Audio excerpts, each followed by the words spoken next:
여러분, 이 비둘기 그림이 있습니다. 이 비둘기 그림을 보시면서 가장 먼저 머릿속에 떠오르시는 것은 어떤 건가요? 물론 사람마다 차이는 좀 있겠지만 아마 대부분이 평화를 생각하실 것입니다. 그래서 비둘기를 우리는 일명 평화의 상징이라고도 합니다. 자, 이번에는 도라르방 그림이 있습니다. 여러분, 이 도라르방 그림을 보면 어떤 것이 연관되어 또한 먼저 생각나시나요? 이것도 마찬가지로 아마 많은 분들이 제주도라고 말할 것 같습니다. 이처럼 우리로 하여금 구체적인 어떤 사실을 떠오르게 하는 대표성을 띤 대상이나 그림 혹은 기호를 가리켜 우리는 상징이라 말합니다. 때문에 우리는 이 상징을 보면서 누가 이야기해 주지 않고 써 있지 않더라도 그것이 어떤 것이며 또 무엇을 의미하는지 우리는 알 수 있게 되는 것입니다. 그렇다면 여러분, 우리가 함께 기도하고 예배하며 나아가는 교회를 포함한 기독교의 상징은 무엇이라 할 수 있을까요? 네, 그렇습니다. 단언컨대 기독교의 상징은 바로 십자가인 것입니다. 그래서 종교개혁자인 마르틴 루터는 십자가만이 우리의 신학입니다 라고 말하면서 기독교에서의 그 십자가의 중요성을 강조하기도 하였습니다. 솔직히 십자가의 본래 모습은 기독교의 상징으로는 절대로 사용할 수 없는 로마 시대 죄인을 죽이는 사형틀이었습니다. 하지만 오늘날 이 십자가가 기독교의 상징이 될 수 있었던 것은 바로 예수 그리스도께서 이 십자가에서 죽으시고 부활하심으로 죄인이었던 우리의 죄를 모두 다 용서해 주셨으며 이를 통해 하나님과 끊어졌던 관계가 다시 회복되어 우리를 더 이상 죄의 자녀가 아닌 하나님의 자녀여 구원받은 자녀로 인도해 주셨기 때문입니다. 다시 말해 예수님 이후 십자가는 더 이상 세상에서 죄인을 죽이는 사형틀이 아니라 세상에서 죽어가는 자를 살리기 위한 하나님 사랑과 나아가 죄로 인해 죽을 수밖에 없던 우리에게 구원을 허락하신 하나님의 은혜를 상징하게 되었던 것입니다. 그래서 저는 오늘 우리가 십자가를 통해 얻게 된 은혜는 과연 어떤 은혜인지 알아보며 또 하나님께서 우리를 얼마나 사랑하시는지 깨닫는 시간을 함께 말씀을 통해 나누고자 합니다. 보스와 리더의 결정적인 차이점 10가지라는 글이 있습니다. 잠시 소개해드리면요. 첫째, 보스는 성과를 요구하지만 리더는 함께 만들어간다. 둘째, 보스는 일을 고통스럽게 만들지만 리더는 일을 재미있게 만든다. 셋째, 보스는 회사를 키우지만 리더는 사람을 키운다. 넷째, 보스는 겁을 주지만 리더는 희망을 준다. 다섯째, 보스는 명령을 하지만 리더는 대화를 한다. 여섯째, 보스는 단점만 지적하지만 리더는 장점을 칭찬한다. 일곱째, 보스는 권위에 의존하나 리더는 팀워크를 유발한다. 여덟째, 보스는 내가 라고 하지만 리더는 우리가 라고 한다. 아홉째, 보스는 부리려고만 하고 리더는 솔선수범한다. 10번째, 보스는 해라 라고 하지만 리더는 하자 라고 말한다. 그렇습니다. 이 글은 우리에게 보스가 아닌 리더가 돼야 한다고 주장하고 있는 것입니다. 다시 말해 우리는 인간관계를 가질 때 보스와 같이 수직적으로 해서는 안 되고 리더와 같이 수평적, 평등적으로 해야 한다고 이 글은 우리에게 말하고 있는 것입니다. 그런데 성경은 우리와 하나님과의 관계가 수평적 관계가 아닌 수직적 관계임을 밝히고 있습니다. 그래서 우리에게 늘 하나님만을 의지하라고 말하고 있으며 그 명령에 순종하고 복종하라고 하고 있고 또 그 명령에 귀 기울이라고 증거하고 있는 것입니다. 이는 분명 우리에게 하나님과 우리의 관계는 수평적 관계가 아닌 수직적 관계임을 증거하고 있는 것입니다. 그런데 여기서 이상한 것이 하나 있습니다. 세상에서는 이런 수직적 관계에 내가 놓이게 되면 우리는 끊임없이 그 관계 속에서 불평하고 원망하면서 그 관계를 저주하곤 합니다. 그러나 우리는 하나님과 우리와의 관계가 수직적 관계임을 알고 있으면서도 그 관계 속에서도 모든 것이 은혜라고 말할 수 있게 된다는 것입니다. 과연 그 이유가 무엇일까요?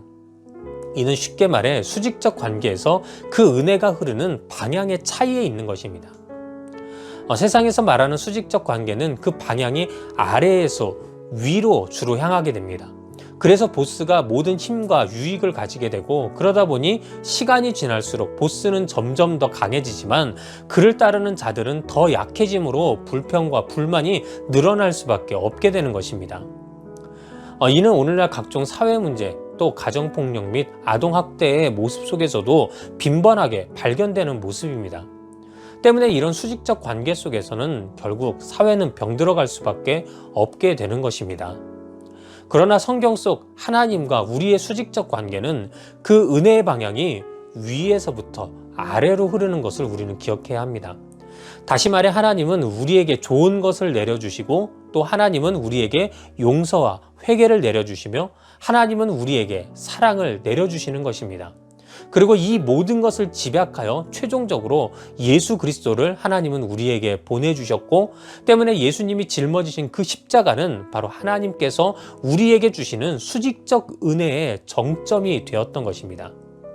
성경 요한일서 4장 10절에는 사랑은 여기 있으니 우리가 하나님을 사랑한 것이 아니요 하나님이 우리를 사랑하사 우리 죄를 속하기 위하여 화목제물로 그 아들을 보내셨음이라 라고 증거하고 있으며, 또 에베소서 1장 7절에도 우리는 그리스도 안에서 그의 은혜의 풍성함을 따라 그의 피로 말미암아 속량 곧 죄사함을 받았느니라 라고 기록하고 있는 것입니다. 이 두 성경 구절의 공통점은 무엇일까요? 그렇습니다. 바로 우리가 하나님의 사랑을 받은 것도, 또 우리가 죄사함을 받은 것도 모두 내가 잘해서, 혹은 내가 헌신했고 노력했기 때문에, 아니면 내가 어떤 조건을 맞췄기 때문에 나에게 내려주신 것이 아니라는 것입니다. 이 모든 사랑과 구원은 우리를 사랑하신, 그리고 우리에게 은혜 내려주시길 원하시는 하나님으로 인함임을 이 두 구절에서는 우리에게 분명하게 밝히고 있는 것입니다. 따라서 우리에게 순종하라 하신 이유도, 또 우리에게 하나님의 말씀에 귀 기울이라고 하신 이유도, 또 오직 하나님께만 복종하라고 하신 이유도 하나님 본인을 위해서가 아닌 결국 궁극적으로는 하나님의 자녀인 우리를 살리고 구원하시기 위한 하나님의 방법이었음을 우리는 믿어야만 할 것입니다. 때문에 아래에서 위로 흐르는 세상의 수직적 관계는 그 아래에서의 원망과 불평, 욕심을 생산해낼 수밖에 없게 되지만, 위에서 아래로 흐르는 하나님과의 수직적 은혜는 나를 이 세상 속에서도 자유롭고 평안하게 만들고 결국 내 생명을 영원한 죽음에서 영원한 생명으로 바꾸게 만드는 것입니다. 바라기는 오늘 영상으로 함께 은혜 나누는 모든 분들 역시 언제나 하나님의 수직적 은혜가 십자가를 통해 나에게 증거되고 있음을 기억하시고, 나아가 여러분의 삶 속에서도 이와 같은 수직적 은혜가 충만히 넘치시는 삶을 사시기를 주님의 이름으로 축원합니다. 성경에서 보면 예수님은 우리가 알기 쉽도록 여러 가지 천국의 비밀을 비유로 설명해 주시곤 하셨습니다. 마태복음 20장에서도 보면 그런 비유들 중 바로 포도원 품꾼의 비유가 나옵니다. 비유의 내용을 간단히 말씀드리면, 어느 포도원의 주인이 아침에 나가서 하루에 한 데나리온을 주기로 하고 품꾼을 자신의 포도원으로 데리고 와서 일을 시킵니다. 그런데 무슨 이유에서인지 주인은 제3시에도 또 나가서 품꾼을 다시 데려오고, 또 제6시에도 제9시에도, 심지어 이제 퇴근까지 얼마 남지 않았는데도 불구하고 제11시에도 나가서 품꾼을 데려와 일을 시켰던 것입니다. 마침내 저녁이 되어 일이 다 끝나고 품꾼들이 삭스를 받기 위해서 다 같이 모였는데 그만 여기서 소란이 일어나고 맙니다. 왜냐하면 가만히 보니까 아침에 온 자나 중간에 온 자나 심지어 끝나기 직전에 온 자나 모두 동일하게 한 데나리온씩 품삯을 받게 되었던 것입니다. 성경에서 보면 먼저 온 자들은 이 모습을 보고 포도원 주인을 원망하기 시작합니다. 그리고 급기야 가서 따지기 시작하는데, 그들의 불만의 핵심은 왜 나중에 온 사람과 가장 먼저 온 나를 같이 취급하느냐는 것이었습니다. 내가 먼저 와서 더 많이 일했으니 더 많은 삭스를 받아야만 한다고 그들은 주장했습니다. 하지만 그 주인은 너희가 처음 여기에 올 때 내가 너희에게 한 데나리온씩을 주겠다고 이미 약속하지 않았느냐? 난 약속을 지켰으니 너희에게 잘못하지 않았다라고 그들에게 말합니다. 전 솔직히 예전에는 이 말씀이 정말로 이해되지 않았습니다. 왜냐하면 제가 봐도 먼저 온 품꾼들의 주장이 맞다고 생각되었기 때문입니다. 더 일했으니 더 받아야지. 이러면 누가 일하고 싶어 해? 라고 생각하면서 천국을 이렇게 비유하신 하나님은 뭔가 공평하지 않은 하나님 같아만 보였고, 심지어 마치 사람들을 가지고 노는 심술쟁이 하나님처럼 생각되기도 하였습니다. 그런데 나중에 제가 목회를 하면서 성경을 더 보다 보니 이 비유의 말씀이 바로 우리에게 십자가를 통해 보여주신 하나님의 공평한 수평적 은혜였음을 깨달을 수 있게 되었습니다. 다시 말해 십자가에 매달려 피 흘려 주신 예수님으로 인해 이를 믿는 모든 자들은 공평하게 죄에서 용서받았으며 또 하나님과의 관계가 회복되어 다시금 하나님의 자녀라 일컬음을 받는 구원받은 백성들이 될 수 있었던 것입니다. 때문에 이 십자가 은혜 앞에서는 내가 먼저 믿었던 것이, 또 내가 먼저 봉사했던 것이, 또 내가 먼저 경험하고 섬겼던 그 모든 것들이 우리가 구원받는데 어떠한 필요 조건도 되지 못함을 우리는 반드시 깨달아 알아야 하는 것입니다.